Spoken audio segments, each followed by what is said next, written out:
Another winter, another strike. Except this time, longer than any other in the NHS's history. Patients and health leaders are bracing themselves. Junior doctors say they have no choice. The aim is not to collapse the NHS, the aim is to save the NHS. We must have doctors. You cannot fly an aeroplane without pilots, and we represent the skills and the expertise that patients need.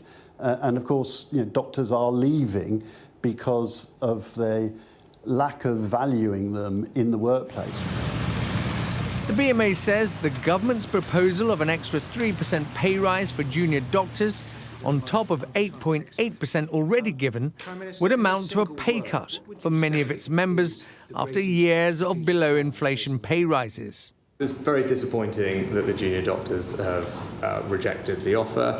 As you've made the point, we have now reached resolution with every other part of the public sector and every other part of the NHS.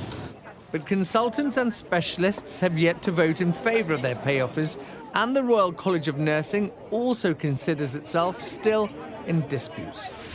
Over the coming 3 weeks, only 4 weekdays will be left unaffected by either strike action or the holidays. That's 4 weekdays in 3 weeks.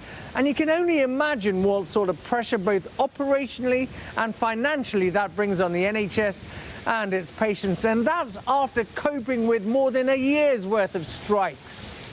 More than 1 million procedures and appointments have had to be rescheduled since industrial action began by health workers last December.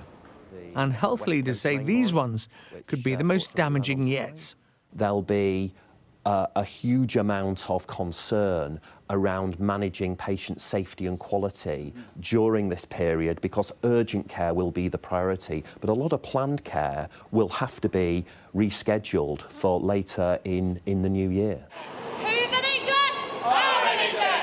It is too late to call off the strikes that begin on Wednesday, but there is hope, albeit slim, that both sides will still try to find a way to stop January's industrial action from going ahead. Ashish Joshi, Sky News.